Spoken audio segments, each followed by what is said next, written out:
أعوذ بالله من الشيطان الرجيم بسم الله الرحمن الرحيم الحمد لله رب العالمين الرحمن الرحيم مالك يوم الدين إياك نعبد وإياك نستعين اهدنا الصراط المستقيم صراط الذين أنعمت عليهم غير المغضوب عليهم ولا الضالين رب اغفر لي ولوالدي وللمؤمنين آمين أشهد أن لا إله إلا الله وأشهد أن محمدا رسول الله اللهم صل على سيدنا محمد وعلى آل سيدنا محمد رضيت بالله ربا بالإسلام دينا وبمحمد نبيا ورسولا ربي زدني علما نافعا وارزقني فهما واسعا ربي اشرح لي صدري ويسر لي أمري واحلل عقدة من لساني يفقهوا قولي آمين يا رب العالمين.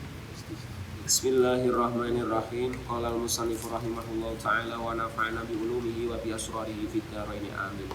Kita pada malam hari ini memulai bab as-sulhu dalam hadis yang ke-894.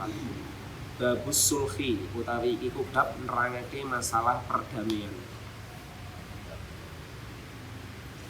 Perdamaian berarti ada persengketaan kemudian disyariatkan untuk didamaikan.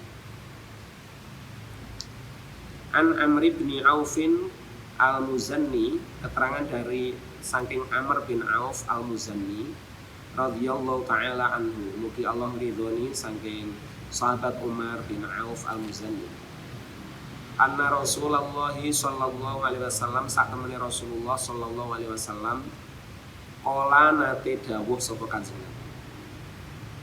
As-sulhu utawi akad perdamaian jaizun iku hukume wenang bainal muslimina ing dalam antarane wong muslim. Jadi secara dasar dari akad sulhu, akad berdamai antara dua orang yang berseteru niki hukume wenang jaiz. Illa sulhan kejaba akad damai haroma kang dadek ngaramake siji perkara halal lan perkara kang halal.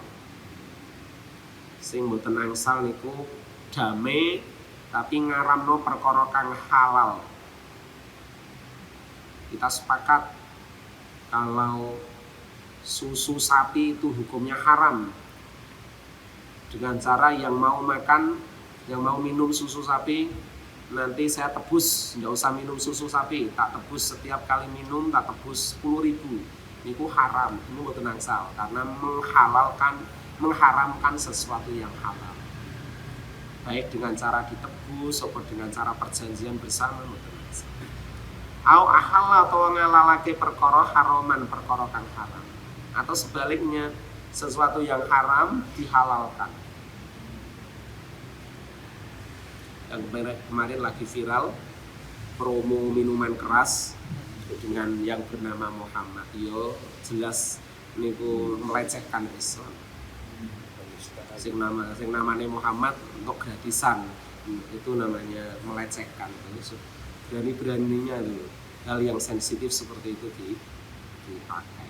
Ini akibatnya ditutup. Istidlali haram menyakiti umat Islam gitu. Ini memang niatnya perang. Kalau sulhunya ya harus ditutup. Sulhunya harus ditutup. Kalau enggak tetap marah kita umat Islam. Ini gue cara sulhu tuh. Dan itu jangan menghalalkan sesuatu yang haram. Jadi saya mau tenang. Jadi sulhu secara umum hukumnya akad damai secara umum hukumnya boleh. baik dengan membayar maupun secara sukarela kesepakatan bersama untuk berdamai. Ini angsal, kecuali sesuatu yang mengharamkan sesuatu yang halal atau menghalalkan sesuatu yang halal. Orang Yahudi itu mengharamkan sesuatu yang halal. Orang Yahudi ini mboten nangsal, mereka mengharamkan susu onta yang beranak 3 kali berturut-turut jantan terus, itu namanya ada namanya, nama ontanya itu ontone susunya rantok dimakan terus orang tok disembelih dijeke sak matine. Lah engko nek mati lagi dipangan. Lah dipangan niku ora kena disembelih. Nah, alasannya engko nek disembelih ini kok onta istimewa karena diberi keistimewaan Allah di anak iso lanang kabeh 3 kali. Nah, kalau yang 5 kali laki semua ya jantan semua nggih ono jenenge mawon. Dadi mung diingoni sampai sak mati niku nek mati nembe dipangan. Niku jenenge menghalalkan sesuatu yang haram. Alasannya lo kewan kene disembelih menusa iku kan menusa iki makhluk. Dan sing mateni Gusti Allah dhewe kan sing mateni iki sing gawe urip berarti luwih halal alasannya. Tapi kan syariatnya tidak begitu. Memang syariatnya hewan-hewan makulat itu boleh dimakan kalau disyariatke kudu disembelih secara syara. Itu disembelih secara syar'i. Ini mati dhewe ya jenenge bangkai. Bukan itu semuanya yang mematikan Allah, tapi syariatnya kan harus disembelih. Itu nembe halal. Ini mati dhewe niku jenenge kan bang. Biasane wong-wong Yahudi niku perkara sing halal diharam. Perkara sing haram dihalal. Iki sing mboten asal, suhu akad damai yang berkaitan dengan itu ndak. Contohnya malih ini perkara haram,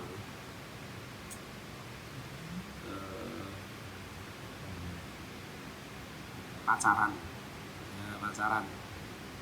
ini bukan tidak melakukan hal-hal yang mendekati perbuatan maksiat sih.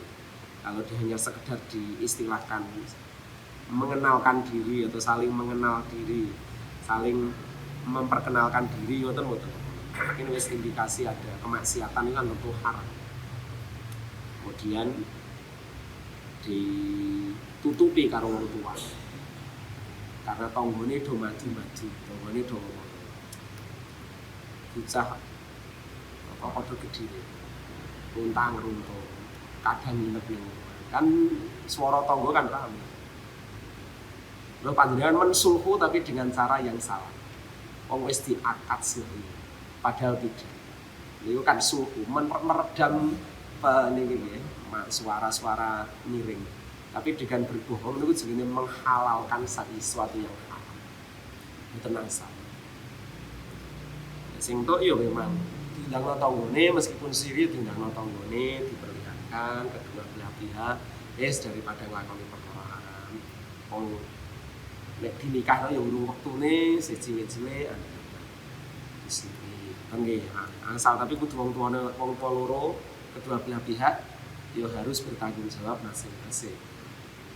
Masalah nafkah, masalah pendidikan, ini masalah segalanya yang masih berkaitan dengan mereka berdua yang belum waktunya. Jangan menutupi, mensulhu, berdamai dengan tetangga dengan berbohong. Itu jenenge menghalalkan sesuatu yang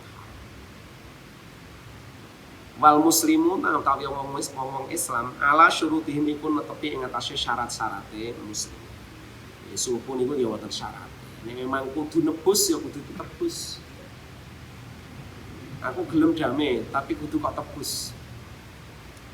Ada pembunuhan yang si pembunuh tidak harus dibunuh juga. Niku wonten hukum Islam, hukum yang namanya hukum setimpal. Hukum kisos niku nek mateni kaya kudu dipateni. Iku secara dasarnya seperti itu. Tapi kalau bisa berdamai antara pihak ahli waris yang terbunuh dengan pihak yang membunuh, ini ada perdamaian wis. Nek sampeyan gelem bayar denda 500 juta nyowone masku, nek kok bayar 500 juta dengan cara membayar tak ngapura, niku jenenge sulhu. Ya kudu dibayar. Nek kepengin ra dipateni, kok nek dibayar, nanti iki ya atas di depan pengadilan, mboten kena dhewe. Di depan pengadilan ada perjanjian, ada nota kesepakatan. Kalau nanti pembayarannya dengan cara nyicil apa langsung cash.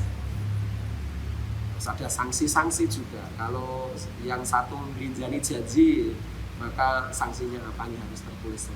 Itu jenis sulh di antara si pembunuh dengan si ahli waris.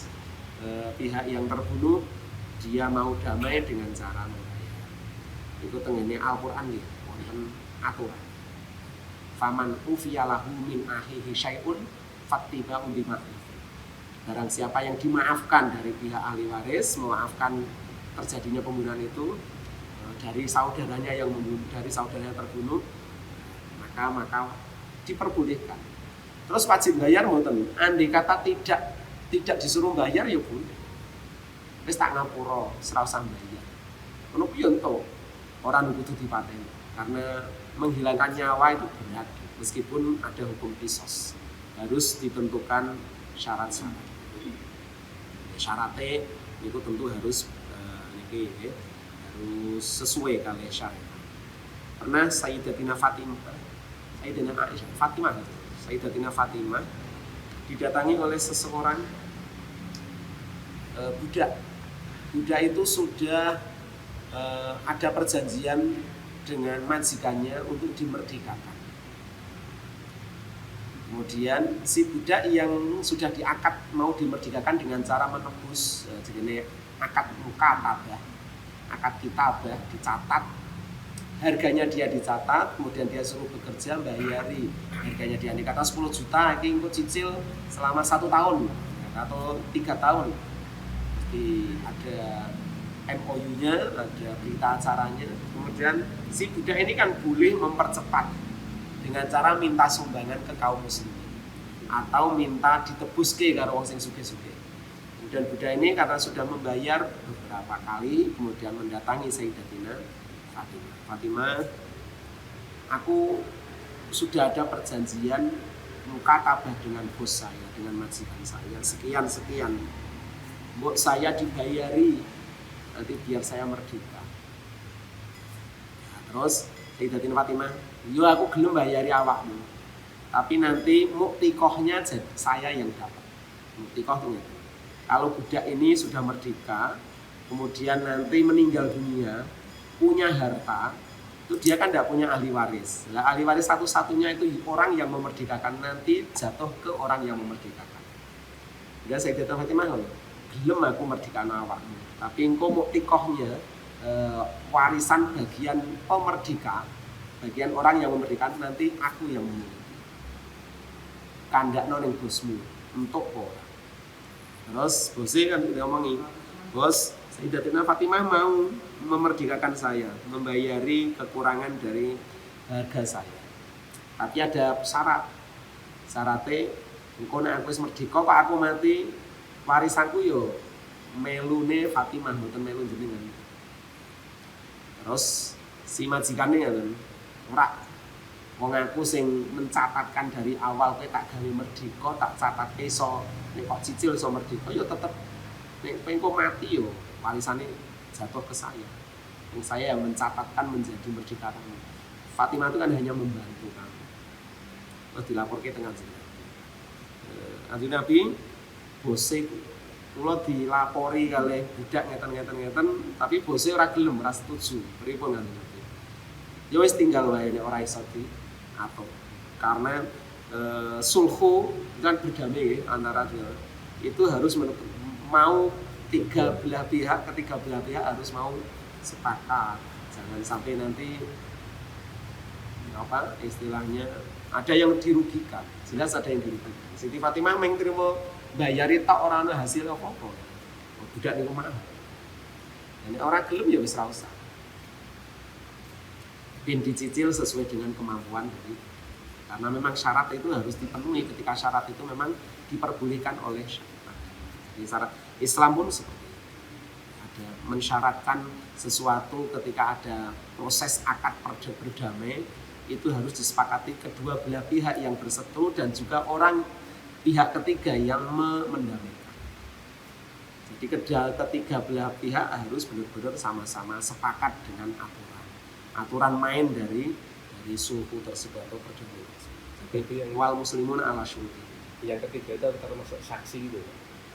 Betul. Yang ketiga itu ada yang menanggung, Contohnya ada dua orang berseteru antara A, B, pihak ketiga, wis iku mbok ora usah tukaran, tak bayari wae. Ini masalah utangmu tak lunasi. Berarti kan kamu utangnya lunas, kamu sudah tidak ada seteru antara orang, kamu tanggalnya tinggal kamu sama saya. Yang orang yang tadi dilunasi. Terus utang ini sifatnya lunak, kok bayar sakarepmu sing penting kowe pas duwi dicicil. Nah, itu kalau sepakat jadi sulhu. Tapi tidak sepakat, iku gengsi toh, aku pengen nyembayar dhewe, aku pengen tak sauri sak duniku. Ya ini ngapa terus kon lunasi. Nah, itu segini ora sepakat yo. Harus hukum asli harus ditegakkan.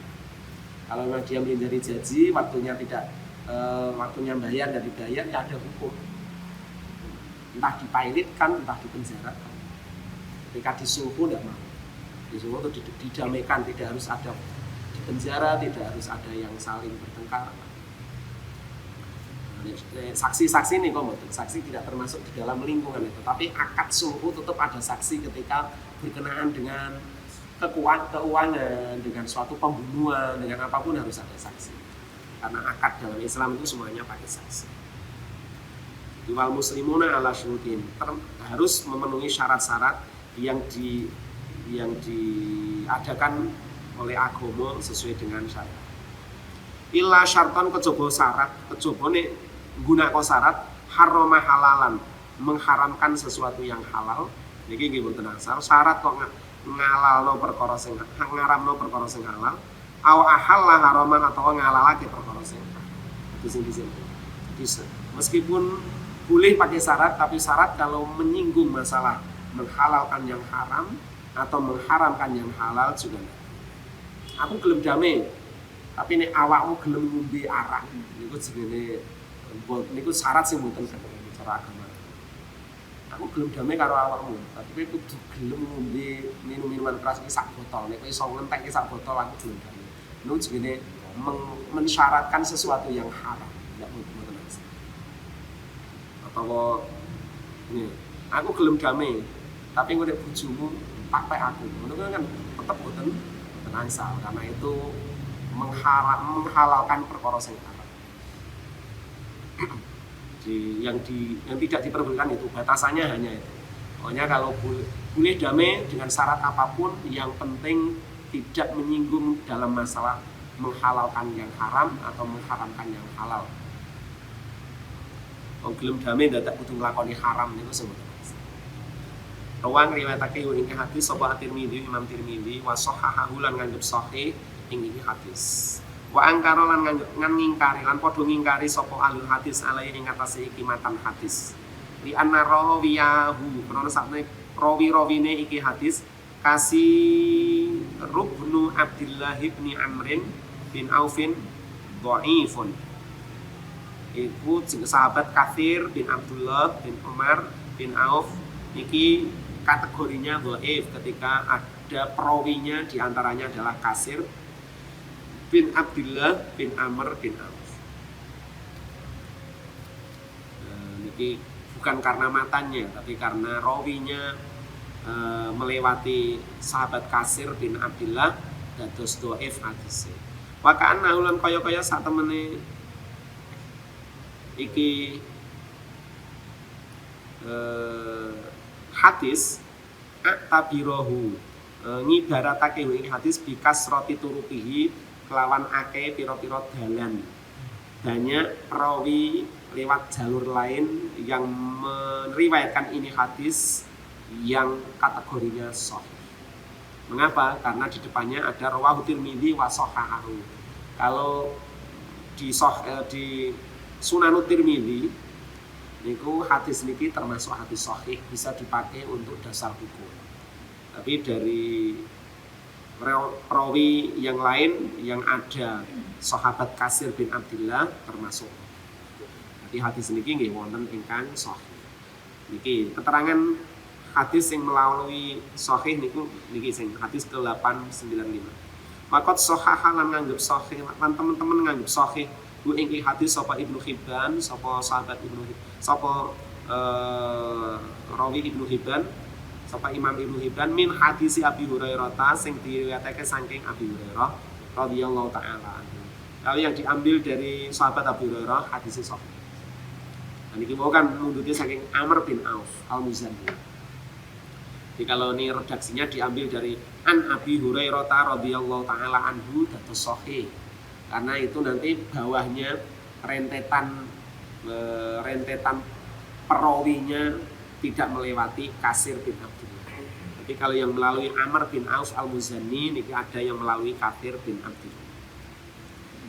Tadi berarti ini pun Pak ngambil ya ketika kita menggunakan dasar hukum, apalagi kalau orang-orang kalau mahasiswa syariah yang berhubungan dengan masalah suku, mungkin membahas dengan suku, ya jangan mengambil yang dari Amr bin Auf, cari yang dari Abi Hurairah. Nanti hadisnya kuat untuk dijadikan dasar hukum. Jadi hati-hati pengambilan hadis, ya, pengambilan sanadnya ya, tepat ketika dijadikan mungkin digunakan grand teori. Ini kata judul skripsi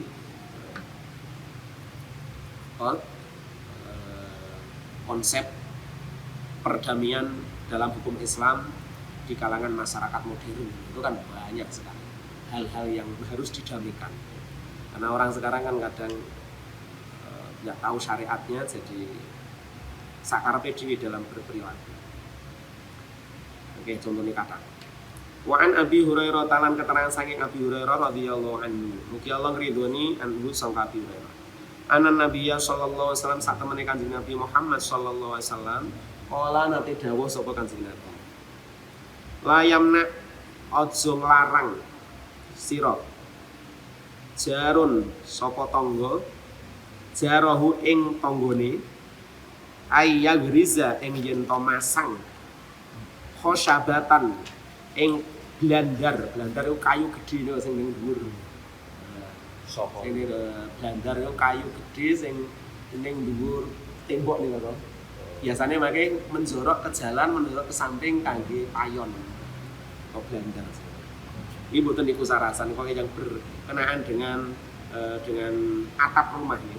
Fi jidari ing dalem dhuwur bangunane. Dhuwur temboke Sumaya kulu mongko nuli ngendika sapa Abu Hurairah, sapa Imam Abu Hurairah, sapa sahabat Abu Hurairah. Mali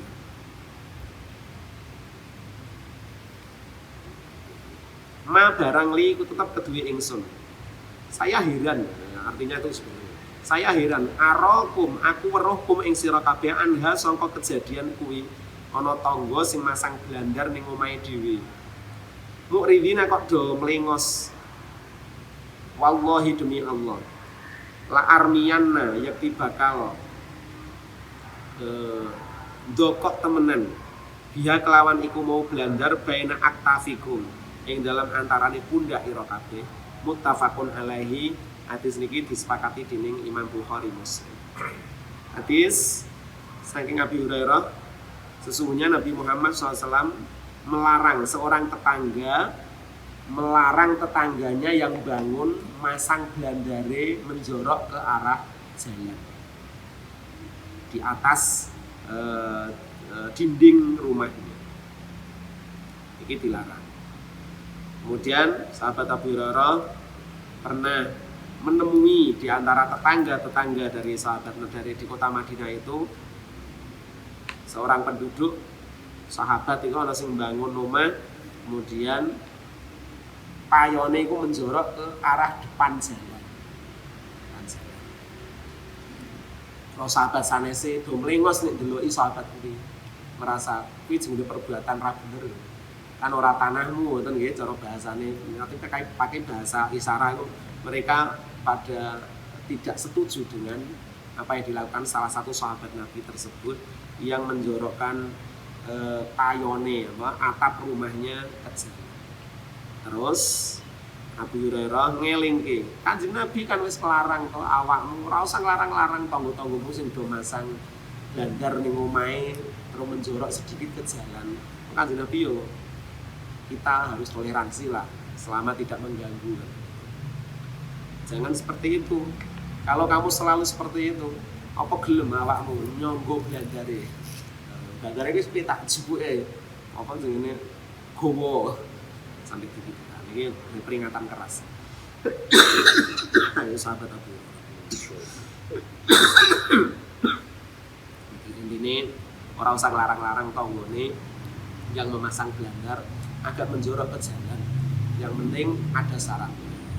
Tentang fikih dibahas rinci. Siji, kalau jalannya itu jalan umum, selama tidak mengganggu perjalanan orang yang lewat, mengganggu nih gitu. Kalau itu menjoroknya sampai masuk ke jalan, kemudian ada orang lewat naik kuda, orangnya naik di atas kuda, orangnya niku manggul sesuatu, itu ora sundul, niku jarke, karena itu tidak mengganggu. Tapi kalau sudah mengganggu orang perjalanan, ketika ada orang naik kuda seperti itu, hanya nyanggruk momotane sing dipanggul. Dan ini kudu disuhu, kudu didamaikan. Kok unggahke apa dikepras? Kula kepengen ngene, tapi kula gelem bayar kerugiane. Monggo nek gelem sing lewat gelem diwehi ganti rugi ta. Dia ada aturan. Ini sing wis ganggu memang kudu ana suhu. Entah mau dikepras, diubah atau ditinggikan lagi biar tidak mengganggu atau tetap tapi dibayar. Ini kalau gangnya gang umum tapi gang buntu. Gang buntu gitu. Dia pas mentok jalan pol. Ono omah 5, berarti ada 10 rumah. Dia rumah yang kedua dari ujung sini, dari ujung jalan utama. Dan ini kudune entuk izin omah telu sing satu. Sing ini tidak usah karena ini tidak. Rumah yang pertama tidak usah. Harus dapat izin 3 rumah. Niki kondisinya nih menjoroknya tuh sampai mengganggu perjalanan. Kalau enggak, niki mau kayak Abu Bakar. Terus rasa diupek nih, itu memang diupek. Sebenarnya tidak. Tidak hanya itu, termasuk kita di perumahan tuh banyak yang harus disuruh parkir mobil di jalan. Kita ini jalannya kan jalan umum, tidak jalan buntu ya. Semua orang bisa mengakses jalan itu. Semua jalan di koridor perumahan itu boleh orang lewat di situ. Tidak ada larangan siapapun, bahkan tidak penduduk situ pun.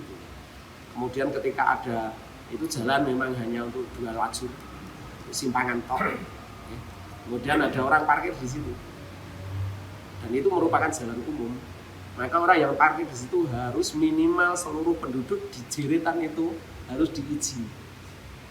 Kalau enggak, kok ada orang yang meruntik gara-gara mobil ganggu orang lewat. Itu lagi beruntik kalau wis dosa. Karena itu memang bukan miliknya, bukan haknya. Itu hak banyak orang. Jadi itu disuruh dia didamaikan, piye aturane. Nek ora gelem diatur, yo kudu bayar. Istilahnya kayak sewa. Sewa tempat untuk parkir. Untuk apa ya? Untuk kemaslahatan semuanya masyarakat. Itu harus diatur. Dalam Islam dulu. Jadi biar lahan umum tuh bisa dipakai siapa?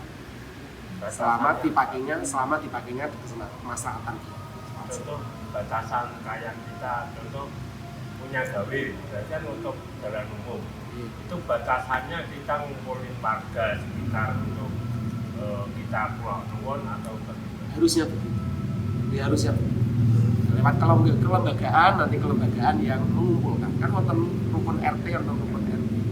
Makanya dikumpulke niki mangke kula badhe duwi repotin jenengan sedaya dalam waktu sehari karena nampa tamu kata. Jalan kula tutup. Nggih kudu ngoten. Yo nek terima sehari, 2 hari kita masih toleran ya. Masih toleran. Tapi yang paling banyak harus memang benar-benar disuruh itu yang parkir harian. Itu kan setiap saat. Tidak itu. Itu memang seharusnya seperti itu. Karena wongnya apian orang langsung meruntik ya ini tapi sebetulnya itu memang harus diatur biar semuanya nyaman, tidak ada yang merasa dirugikan dengan kondisi ini. Termasuk menutup portal itu juga harus ada kesepakatan dari seluruh warga yang bisa mengakses jalan itu. Tidak boleh ini kan wilayahku sakarpe kita apa itu tidak boleh. Kalau jalan itu memang benar-benar dipakai untuk akses semua orang, karena itu namanya membatasi wilayah umum menjadi wilayah pribadi atau wilayah sempit, itu harus pakai aturan karena biar masyarakat itu tidak merasa terganggu dengan perilaku yang dilakukan oleh penduduk tersebut. Jadi tidak boleh tutup portal sembarangan, harus ada izin, harus ada kesepakatan, harus ada istilahnya akad damai yang disepakati bersama. Ingatan ini nediku lagi sing ora duwe parkiran ning omahe dhewe-dhewe tersinggung.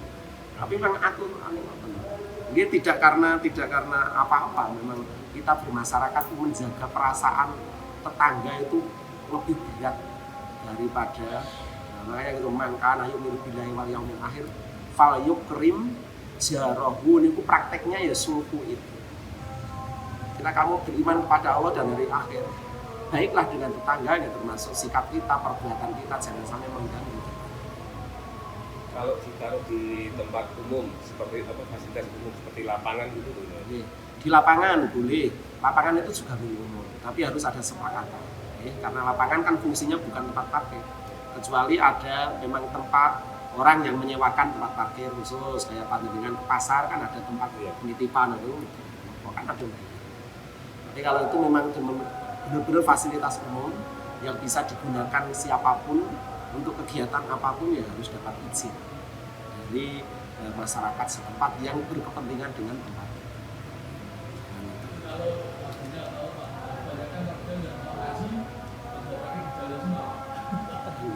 Itu untungnya sing do duwe tangga ya apian, maksudnya orang ati. Cuman kadang kan gitu sing dadi masalah. Barang parkir ning dalan kesenggok sepedane bocah cilik ngamuk niku lho, niku kan jadine bahaya. Wong dia yang salah tapi dia malah yang ngamuk kan bingung. Seharusnya mobil yang di pinggir jalan yang diparkir di jalan kok keserempet bocah apa keserempet wong lewat, kudune dia yang itu dia yang harus itu introspeksi diri. Yang salah itu apa kita kan kitanya yang salah. Nah, kalau nggak pernah ngaji kan akhirnya nyalahin orang yang bagi jalan ya. Bukan untuk tempat parkir. Dan dijadikan sulhu itu kan biar ada kesepakatan. Hal-hal seperti ini memang sebetulnya masih banyak yang harus kita luruskan, tapi ya itu tadi mencerdaskan masyarakat secara benar itu kan angel gitu. Tangannya. Nah, itu. Karena kita harus berhadapan dengan tetangga sendiri, dengan saudara sendiri kan. Tapi itu apalagi malah disenggol bocah terus njaluk ganti rugi ini kan. Saya tuh pernah dengar ada seperti itu, senggol bocah tempat sepeda itu njaluk ganti rugi. Itu sing salah ki ora bocah, itu salah disenggol. Kecuali jalan itu dibeli oleh dia.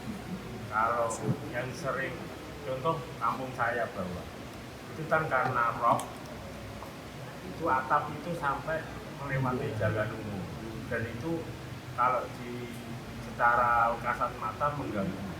Tapi karena kondisi ekonomi, kondisi ya ibaratnya memang miskin lah, banyak anak, otomatis atasnya diloteng menutupi jalan umum. Ya karena warga itu ya toleransi atau menyadari lah. Meskipun menyadari tetap harus diadakan kesepakatan. Piye apinya? Dia memang randuwi, tapi kan ya orang karena ketidakpunyaanmu kemudian mengganggu hak orang lain itu yang enggak. Meskipun kita miskin, fakir itu ora kena terus mengganggu hak orang lain. Karena fikir miskin itu pun tidak harus mengganggu orang lain. Oke, kita akhirkan ya surat. Bismillahirrahmanirrahim. Wal asri innal insana lafi khusrin illa alladzina amanu wa amilus sholihat